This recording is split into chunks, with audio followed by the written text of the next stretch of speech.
आप सभी का मनी मैट्रिक्स फोरम पे फिर से स्वागत है। उम्मीद करते हैं कि आप सब स्वस्थ होंगे। दीपावली का पर्व आपने सुखपूर्वक, शांति से और खुशी से मनाया होगा।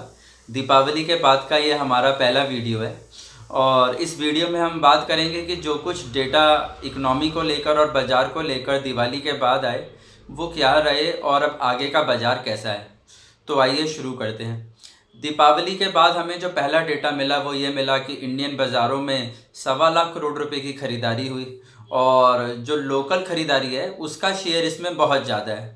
उसका एक कारण हमें ये भी दिखाई देता है कि लॉकडाउन्स और कोरोना के चलते जो है बहुत सारा एक्सपोर्ट और इंपोर्ट जो है वो पेंडिंग हो गया। उसकी बहुत सारी जो शिपमेंट्स थी, जो उसके कार्गो थे, लॉजिस्टिक्स थे, वो सब पेंडिंग हो गए थे। तो उनकी वजह से बहुत सारे इंपोर्ट और एक्सपोर्ट नहीं हो पाए। तो ज़्यादातर जो ख़रीदारी हुई वो लोकल बाज़ारों से हुई और लोकल प्रोडक्ट्स की हुई, जो कि हमारी इकोनॉमी और सोसाइटी दोनों के लिए बहुत अच्छी बात थी। अभी कल एक डेटा आया जिसमें हमने देखा कि हमारे जो एक्सपोर्ट हैं वो मंथली बेसिस पर 43% राइज से कर गए और इम्पोर्ट भी जो है वो 62% राइज कर गए। तो ये भी एक क्लियर इंडिकेशन देता है कि जो भी बैकलॉग एक्सपोर्ट ऑर्डर्स थे और जिन्हें हम डिलीवर नहीं कर पा रहे थे उनको अब हमने तेज़ी से डिलीवर करना शुरू कर दिया। और जो कुछ हमारे पास ऑटो के, आईटी के, टेक्नोलॉजी से रिलेटेड, मेटल से रिलेटेड जो भी इंपोर्ट जो है हम वर्ल्ड से करते हैं वो उनके अंदर भी वापस तेज़ी आनी शुरू हो गई। तो ये दोनों ही चीज़ें जो हैं वो मार्केट में इंडस्ट्रीज़ को, सेक्टर्स को वापस स्टेबल करने की तरफ है।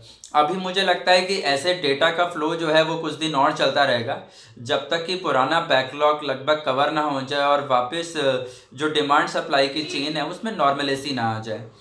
अभी ऑटो और मेटल के भी सेक्टर में हमने देखा कि हैवी डिमांड के चलते और शॉर्ट सप्लाई के चलते काफ़ी प्राइस राइज हुआ। ऑटो में भी काफ़ी तेज़ी आई, मेटल में भी काफ़ी तेज़ी आई और भी कुछ सेक्टर्स में काफ़ी तेज़ी आई। पर अब मुझे ऐसा ज़रूर लगता है कि अब धीरे धीरे कर जो है ऑटो और मेटल की सप्लाई में जैसे नॉर्मलेसी आनी शुरू होगी तो अब उसके अंदर थोड़ा सा जो है वो सैचुरेशन पॉइंट डेवलप होना शुरू हो जाएगा और ऑटो और मेटल के सेक्टर जो हैं उनमें थोड़ी सी प्रॉफिट बुकिंग जो है वो ज़रूर अब थोड़े दिनों के बाद से दिखाई दे सकती है। इलेक्ट्रॉनिक आइटम्स में, केमिकल में, इन सब में भी अभी हमने शॉर्ट टर्म में काफ़ी तेज़ी देखी थी। तो उनमें भी ज़रूर ऐसा लगता है कि वहाँ भी अब थोड़ा सा जो है मार्केट जो है वो प्रॉफिट बुकिंग जो है वो उसको दिखाना शुरू करेगी। चाहे ग्रैन्युअल इंडिया का शेयर हो, चाहे बजाज इलेक्ट्रिकल्स का शेयर हो या इनसे रिलेटेड जो सेक्टरल शेयर्स हैं उन सब में भी थोड़ी सी अभी प्रॉफिट बुकिंग जो है वो भी एक मेजर कंसर्न का पार्ट है।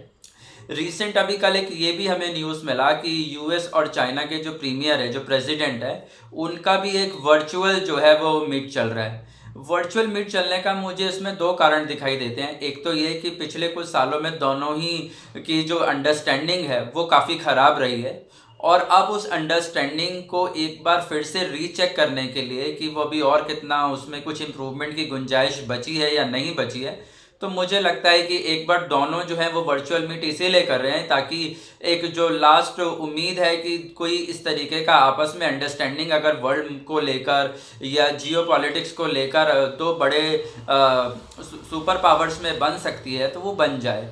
अगर इसका मीटिंग का जो स्कोप है वो सक्सेसफुल रहा तो मार्केट और जो एक्सपोर्ट इंपोर्ट है और इन सब चीज़ों के लिए बहुत अच्छा रहेगा।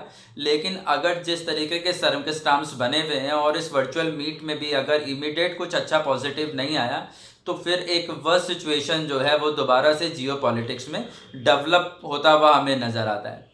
बाजार को लेकर भी हमने पहले एक लेवल्स दिए थे कि 18,300 और 18,650 बाजार में एक रेसिस्टेंस लाइन है। तो काफ़ी दिनों से बाजार उन्हीं रेसिस्टेंस लाइंस को मेंटेन भी किए हुए है और अभी बाजार जो है लगभग 18,100 के आसपास में फर्दर एक रेसिस्टेंस जो है वो डेवलप कर रहा है और हमें उम्मीद है कि बाजार नीचे एक बार 17,300 या 17,100 तक के जो शॉर्ट टर्म सपोर्ट्स हैं उन तक भी शायद एक बार जा सकता है। तो वहाँ तक अगर बाज़ार चला भी जाए तो आप उसमें कुछ सरप्राइज़ ना हो, क्योंकि उतना मूवमेंट बाज़ार के लिए 5 से 7% का होना जो है वो बाज़ार के लिए एक हेल्दी करेक्शन जैसा ही है और उसे करेक्शन भी नहीं, अभी प्रॉफिट बुकिंग ही बोलना चाहिए। तो मार्केट में छोटे से प्रॉफिट बुकिंग्स जो है वो ज़रूर आ सकते हैं। तो उन प्रॉफिट बुकिंग्स को देखकर नवंबर और दिसंबर जो है उसमें जो है थोड़ा सा प्रॉफिट बुकिंग एस्पेक्ट को लेकर ही काम करना चाहिए। और बाकी जो भी चीज़ें रहेंगी बाज़ार से रिलेटेड और मार्केट के लेवल से रिलेटेड और स्टॉक से रिलेटेड, वो आपको हम ज़रूर जल्दी से जल्दी शेयर करते रहेंगे।